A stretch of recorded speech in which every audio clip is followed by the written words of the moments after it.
et bienvenue dans cette nouvelle émission de Jeux Actu, votre rendez-vous entièrement consacré aux jeux vidéo. Les bons jeux continuent d'affluer en ce mois de mai exceptionnel et comme d'habitude, on s'est chargé de vous les chroniquer. Au sommaire, vous aurez donc droit au test de Dirt 3 et de Dragon Quest 6 et puis on poursuivra ensuite avec un reportage sur les côtes paradisiaques de Dubaï qui sera consacré au Gamers Day de Bandai Namco, le Level Up. Mais avant cela, vous le savez, on va tout de suite s'intéresser au meilleur de l'actualité de la semaine avec Zap Actu. C'est parti.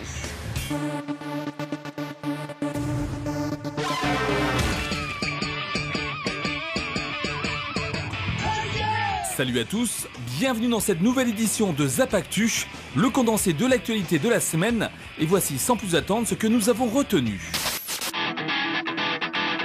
Après les États-Unis, c'est désormais à la France de proposer la baisse de prix officielle de la Wii. Hier vendue à 199 €, la console de salon de Nintendo est aujourd'hui proposée à moins de 150 €. Une belle occasion pour les plus réticents de se laisser séduire, à moins qu'ils préfèrent attendre la prochaine console qui sera dévoilée, on vous le rappelle, à l'E3 prochain et qu'on connaît sous le nom de Project Café.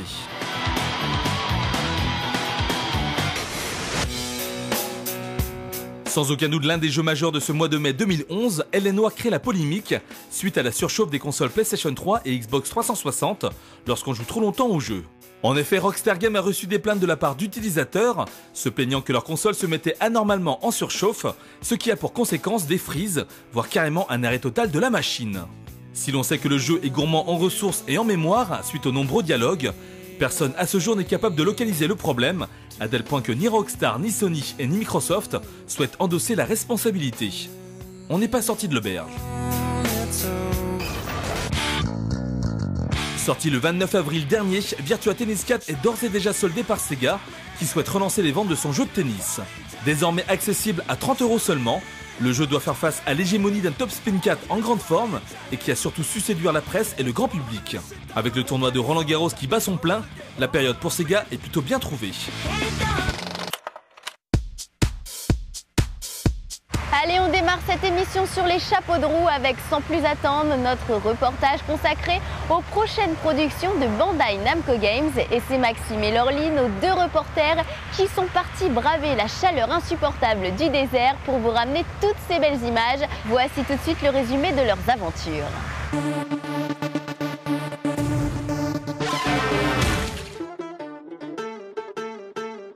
Salut à tous et bienvenue sur Jeux Actu. Alors aujourd'hui nous sommes aux Émirats Arabes Unis, à Dubaï plus exactement, et c'est dans ce cadre prestigieux que nous allons vous présenter les prochaines productions signées Bandai Namco Games. Soul Calibur 5, Dark Souls, le prochain S-Combat, Ridge Racer and Bounded, le film d'animation Tekken et bien d'autres surprises encore. Vous allez tout savoir sur ce que nous prépare l'éditeur japonais. Oui, sans oublier que les hauts responsables et les principaux développeurs japonais sont ici avec nous. Bref, à destination exceptionnelle, reportage exceptionnel, c'est parti.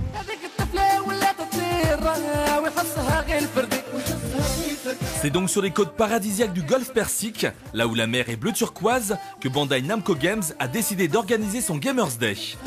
Baptisé Level Up 2011, cet événement fut l'occasion pour l'éditeur japonais d'inviter la presse mondiale à venir découvrir quelques-uns des jeux qui arriveront sur console cette année et nous dévoiler ses projets pour 2012. Les principaux développeurs des jeux avaient bien sûr fait le déplacement jusqu'à Dubaï pour nous faire quelques révélations sur scène, tout comme les grands pontes de la firme, à l'image d'Olivier Comte, vice-président Europe de Bandai Namco, qui nous explique entre autres le choix d'une telle destination. C'est une destination paradisiaque, pas parce qu'on voulait se faire plaisir, bien que c'est sympa de joindre l'utile à l'agréable, c'est parce qu'on lance un jeu qui est super important pour nous, qui est une des franchises historiques de Namco qui s'appelle Ace Combat. Ça fait 4 ans qu'on travaille sur un nouveau Ace Combat. On voulait vraiment montrer que ce jeu était notre jeu phare.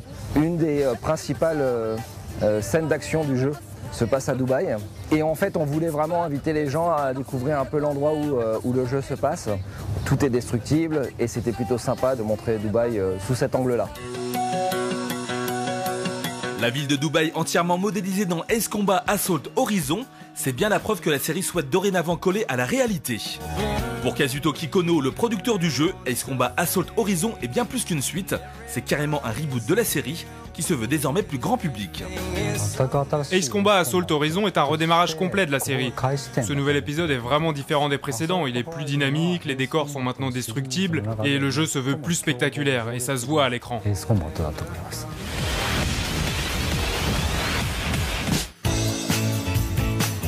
Ce level up fut aussi l'occasion pour Bandai Namco d'officialiser une rumeur qui traînait sur le web depuis plusieurs mois, à savoir l'existence de Soul Calibur 5, qui arrivera donc l'année prochaine sur PlayStation 3 et Xbox 360. Isaharu Tago, le producteur du jeu, nous parle de sa première expérience avec la série, des nouveautés apportées au gameplay et de l'envie de séduire un nouveau public. Soul Calibur 5 étant un jeu de combat essentiellement basé sur les armes blanches, cela fait de lui un titre unique en son genre et donc très intéressant à développer. Et contrairement aux autres jeux du même genre, l'histoire et l'univers sont aussi importants que les personnages. C'est pour ces deux raisons que je suis très content de travailler sur ce jeu. Nous avons tenu absolument à mettre en place un système de jeu proche des précédents épisodes, tout en répondant aux attentes des joueurs d'aujourd'hui. Ce que l'on a voulu faire avec Soul Calibur 5, c'est de rendre le gameplay beaucoup plus accessible afin qu'un débutant puisse réaliser des combos sans avoir à passer des heures sur le jeu.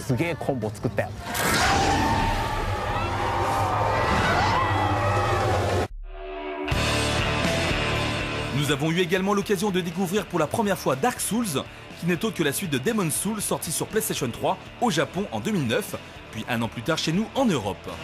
Succès important avec plus d'1 million d'exemplaires, un peu à la surprise générale d'ailleurs, ce titre qui était auparavant une exclusivité Sony est désormais la chasse gardée de Bandai Namco, qui a donc décidé d'étendre la série sur Xbox 360.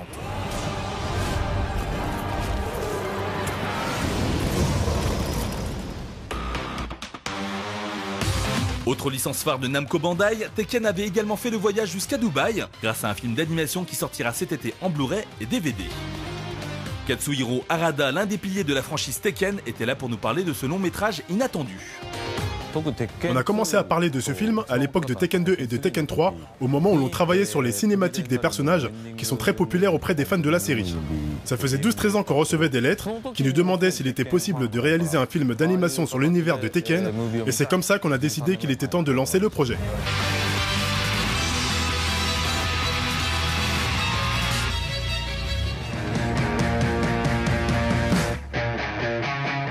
Quant au dernier jeu présenté lors de ce Level Up 2011, il s'agissait de Ridge Racer Unbounded, qui se démarquera des autres épisodes de la série à travers son orientation plus spectaculaire.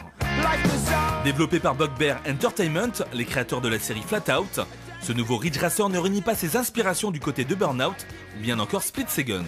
Je pense que Namco apprécie les jeux de course que nous développons depuis plus de 10 ans maintenant. Du coup, nous confier le développement du nouveau Ridge Racer n'était pas vraiment un grand risque pour eux. Ils semblent être satisfaits de la direction que nous souhaitons donner à la série. Ils nous ont donné le feu vert pour qu'on introduise des dégâts et des accidents spectaculaires dans le jeu, tout simplement parce que c'est ce que nous savons faire. Et je pense qu'ils seront ravis du résultat. Ça fait déjà 4 ans que le dernier Ridge Racer est sorti. Il est donc grand temps de donner un coup de neuf à la série.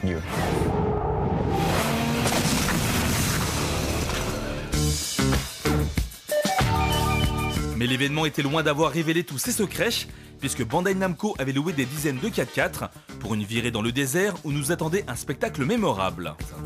Et bien voilà, c'est la fin de ce reportage. Merci de nous avoir suivis. On espère que vous avez autant de plaisir à regarder cette vidéo que nous à la faire. Et en ce qui nous concerne, on vous donne déjà rendez-vous à Paris pour de nouvelles aventures et d'autres reportages. Voilà, et puis en attendant, on vous laisse avec ces belles images de Dubaï. À très vite. Salut.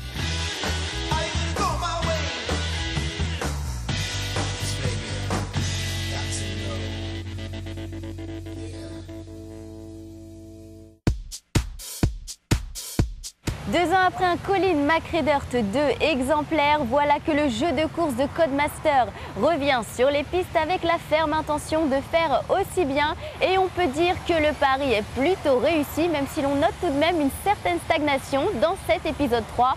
Cela dit, il y a largement de quoi en prendre plein la vue. Regardez.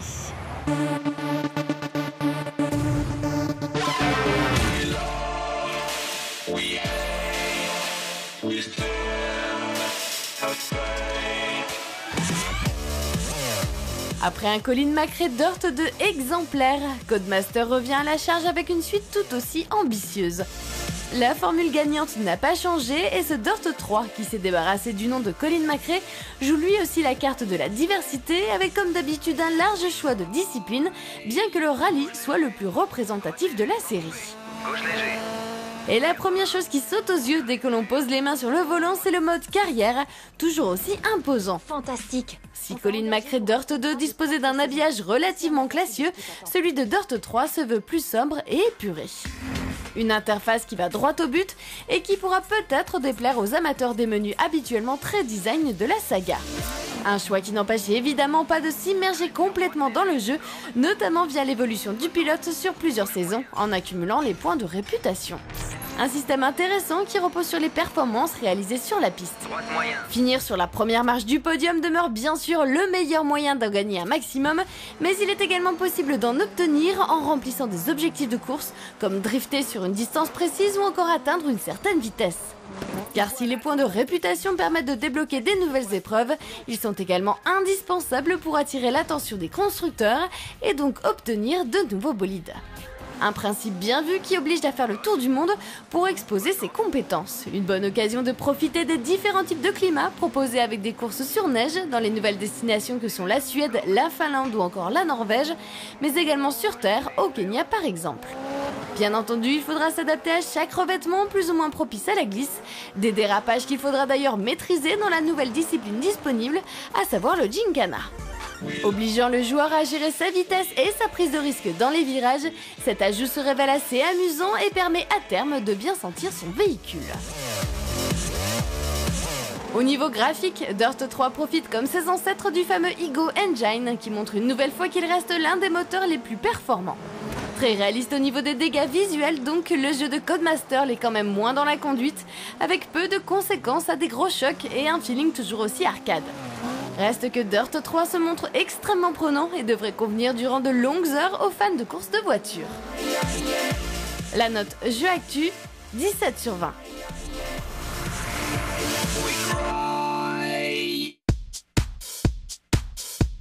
Les bons jeux sur DS se font de plus en plus rares, alors quand Dragon Quest VI débarque sur la console portable de Nintendo, eh bien c'est toute une communauté qui est en émoi. Portage réussi de la version Super Nintendo qui était sortie en 1995, Dragon Quest VI est un concentré de pur plaisir à consommer sans modération. On regarde sans plus attendre.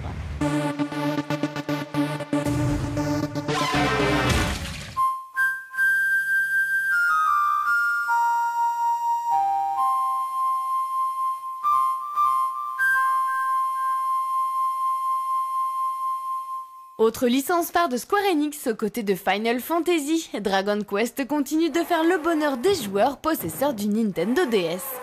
En effet, après un Dragon Quest 9, les sentinelles du firmament plutôt réussi, Square Enix nous propose de revivre un vieil épisode sorti sur Super Nintendo en 1995. Une belle occasion de retrouver ce héros aux cheveux bleus qui ressemble comme deux gouttes d'eau à Son Goku, le héros de Dragon Ball.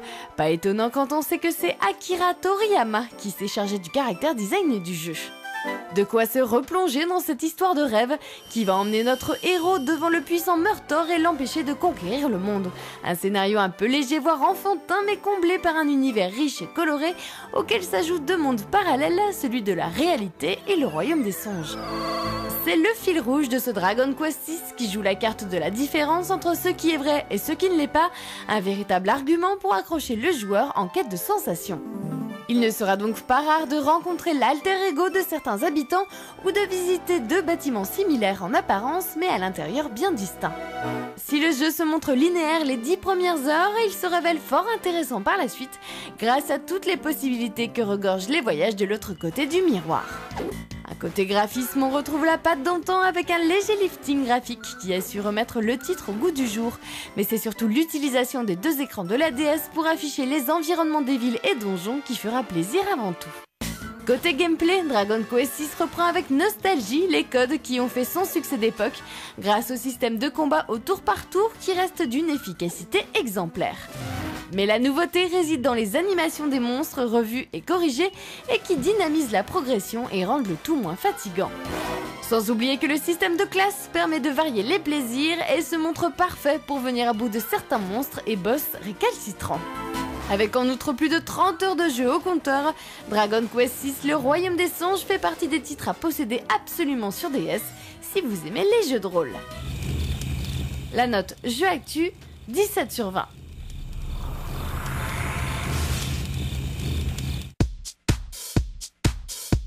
Voilà, c'est déjà la fin de cette émission Jeux Actu. J'espère que vous avez passé un agréable moment en notre compagnie. Bien entendu, on se retrouve sans faute la semaine prochaine avec un nouveau programme, toujours aussi plein de belles choses. Je compte donc sur vous. Et en attendant, n'oubliez pas, si vous souhaitez obtenir toutes les dernières news en matière de jeux vidéo, eh bien, je vous donne rendez-vous sur notre site jeuxactu.com. À la semaine prochaine.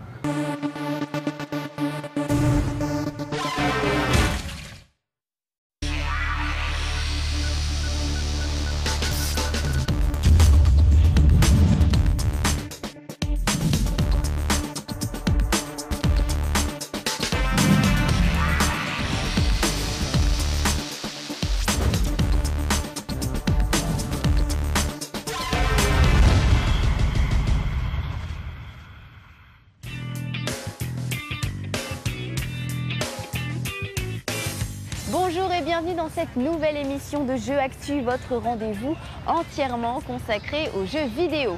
Les bons jeux continuent d'affluer en ce mois de mai exceptionnel et comme d'habitude, eh bien, on s'est chargé de vous les chroniquer.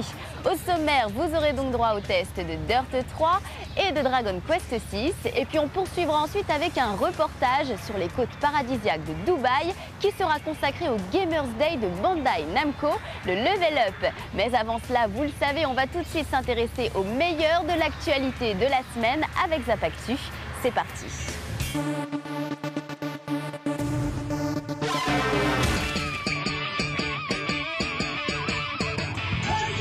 Salut à tous, bienvenue dans cette nouvelle édition de Zapactu, le condensé de l'actualité de la semaine. Et voici sans plus attendre ce que nous avons retenu. Après les États-Unis, c'est désormais à la France de proposer la baisse de prix officielle de la Wii.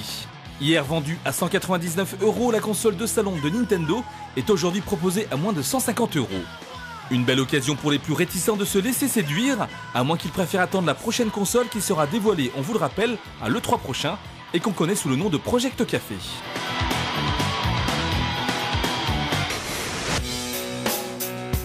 Sans aucun doute l'un des jeux majeurs de ce mois de mai 2011, L.A. crée la polémique suite à la surchauffe des consoles PlayStation 3 et Xbox 360 lorsqu'on joue trop longtemps au jeu. En effet, Rockstar Games a reçu des plaintes de la part d'utilisateurs, se plaignant que leur console se mettait anormalement en surchauffe, ce qui a pour conséquence des freezes, voire carrément un arrêt total de la machine.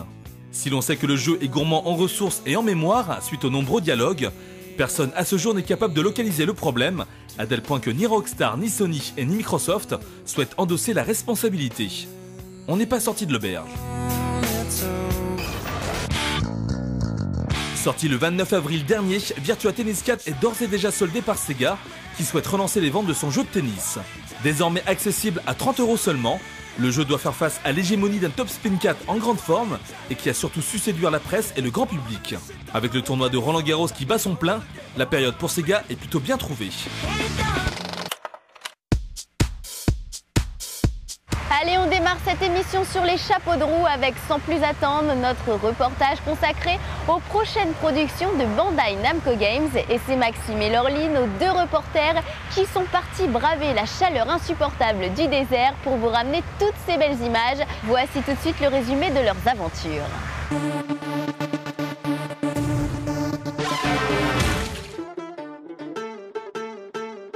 Salut à tous et bienvenue sur Jeux Actu. Alors aujourd'hui nous sommes aux Émirats Arabes Unis, à Dubaï plus exactement, et c'est dans ce cadre prestigieux que nous allons vous présenter les prochaines productions signées Bandai Namco Games.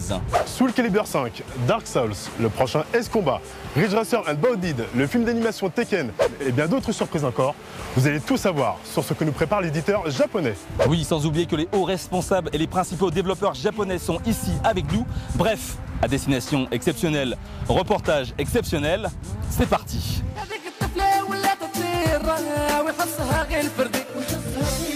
C'est donc sur les côtes paradisiaques du golfe Persique, là où la mer est bleu turquoise, que Bandai Namco Games a décidé d'organiser son Gamers Day. Baptisé Level Up 2011, cet événement fut l'occasion pour l'éditeur japonais d'inviter la presse mondiale à venir découvrir quelques-uns des jeux qui arriveront sur console cette année et nous dévoiler ses projets pour 2012. Les principaux développeurs des jeux avaient bien sûr fait le déplacement jusqu'à Dubaï pour nous faire quelques révélations sur scène, tout comme les grands pontes de la firme, à l'image d'Olivier Comte, vice-président Europe de Bandai Namco, qui nous explique entre autres le choix d'une telle destination. C'est une destination paradisiaque, pas parce qu'on voulait se faire plaisir, bien que c'est sympa de joindre l'utile à l'agréable, c'est parce qu'on lance un jeu qui est super important pour nous, qui est une des franchises historiques de Namco qui s'appelle Ace Combat. Ça fait 4 ans qu'on travaille sur un nouveau Ace Combat. On voulait vraiment montrer que ce jeu était notre jeu phare, une des principales scènes d'action du jeu se passe à Dubaï. Et en fait, on voulait vraiment inviter les gens à découvrir un peu l'endroit où le jeu se passe. Tout est destructible et c'était plutôt sympa de montrer Dubaï sous cet angle-là.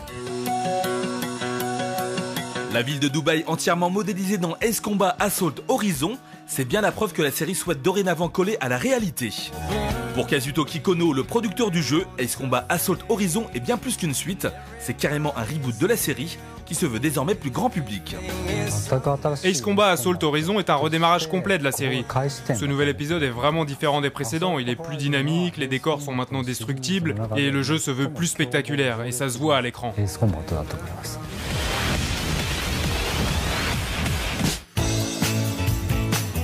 Ce level up fut aussi l'occasion pour Bandai Namco d'officialiser une rumeur qui traînait sur le web depuis plusieurs mois, à savoir l'existence de Soul Calibur 5, qui arrivera donc l'année prochaine sur PlayStation 3 et Xbox 360. Isaharu Tago, le producteur du jeu, nous parle de sa première expérience avec la série, des nouveautés apportées au gameplay et de l'envie de séduire un nouveau public. Soul Calibur 5 étant un jeu de combat essentiellement basé sur les armes blanches, cela fait de lui un titre unique en son genre et donc très intéressant à développer. Et contrairement aux autres jeux du même genre, l'histoire et l'univers sont aussi importants que les personnages. C'est pour ces deux raisons que je suis très content de travailler sur ce jeu. Nous avons tenu absolument à mettre en place un système de jeu proche des précédents épisodes, tout en répondant aux attentes des joueurs d'aujourd'hui. Ce que l'on a voulu faire avec Soul Calibur 5, c'est de rendre le gameplay beaucoup plus accessible afin qu'un débutant puisse réaliser des combos sans avoir à passer des heures sur le jeu.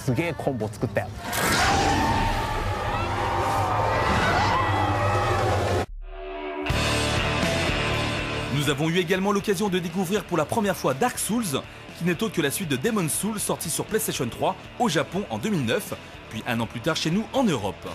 Succès important avec plus d'1 million d'exemplaires, un peu à la surprise générale d'ailleurs, ce titre qui était auparavant une exclusivité Sony est désormais la chasse gardée de Bandai Namco, qui a donc décidé d'étendre la série sur Xbox 360.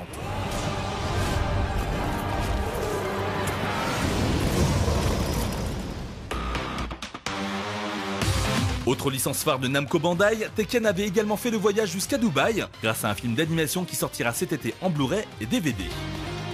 Katsuhiro Harada, l'un des piliers de la franchise Tekken, était là pour nous parler de ce long métrage inattendu. On a commencé à parler de ce film à l'époque de Tekken 2 et de Tekken 3, au moment où l'on travaillait sur les cinématiques des personnages qui sont très populaires auprès des fans de la série. Ça faisait 12-13 ans qu'on recevait des lettres qui nous demandaient s'il était possible de réaliser un film d'animation sur l'univers de Tekken, et c'est comme ça qu'on a décidé qu'il était temps de lancer le projet.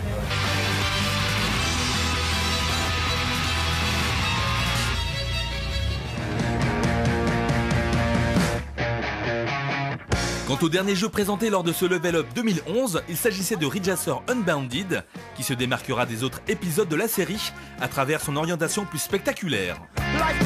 Développé par Bugbear Entertainment, les créateurs de la série Flat Out, ce nouveau Ridge Racer ne réunit pas ses inspirations du côté de Burnout ou bien encore Split Second. Je pense que Namco apprécie les jeux de course que nous développons depuis plus de 10 ans maintenant. Du coup, nous confier le développement du nouveau Ridge Racer n'était pas vraiment un grand risque pour eux. Ils semblent être satisfaits de la direction que nous souhaitons donner à la série. Ils nous ont donné le feu vert pour qu'on introduise des dégâts et des accidents spectaculaires dans le jeu, tout simplement parce que c'est ce que nous savons faire. Et je pense qu'ils seront ravis du résultat. Ça fait déjà 4 ans que le dernier Ridge Racer est sorti. Il est donc grand temps de donner un coup de neuf à la série.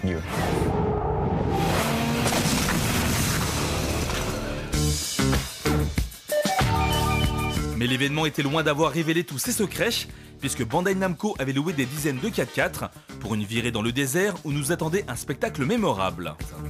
Et bien voilà, c'est la fin de ce reportage. Merci de nous avoir suivis. On espère que vous avez eu autant de plaisir à regarder cette vidéo que nous à la faire. Et en ce qui nous concerne, on vous donne déjà rendez-vous à Paris pour de nouvelles aventures et d'autres reportages. Voilà, et puis en attendant, on vous laisse avec ces belles images de Dubaï. À très vite. Salut.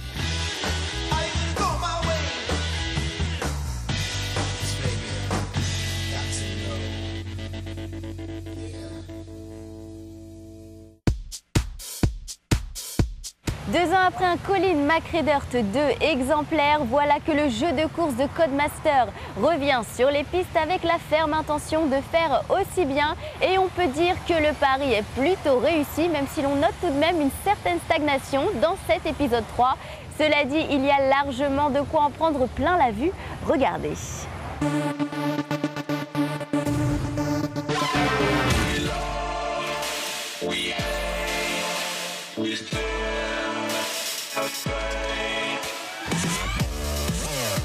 Après un Colin McRae Dirt 2 exemplaire, Codemaster revient à la charge avec une suite tout aussi ambitieuse. La formule gagnante n'a pas changé et ce Dirt 3, qui s'est débarrassé du nom de Colin McRae, joue lui aussi la carte de la diversité avec comme d'habitude un large choix de disciplines, bien que le rallye soit le plus représentatif de la série. Gauche léger. Et la première chose qui saute aux yeux dès que l'on pose les mains sur le volant, c'est le mode carrière, toujours aussi imposant. Fantastique. Si Colin McRae Dirt 2 disposait d'un habillage relativement classieux, celui de Dirt 3 se veut plus sobre et épuré. Une interface qui va droit au but et qui pourra peut-être déplaire aux amateurs des menus habituellement très design de la saga. Un choix qui n'empêche évidemment pas de s'immerger complètement dans le jeu, notamment via l'évolution du pilote sur plusieurs saisons, en accumulant les points de réputation. Un système intéressant qui repose sur les performances réalisées sur la piste. Finir sur la première marche du podium demeure bien sûr le meilleur moyen d'en gagner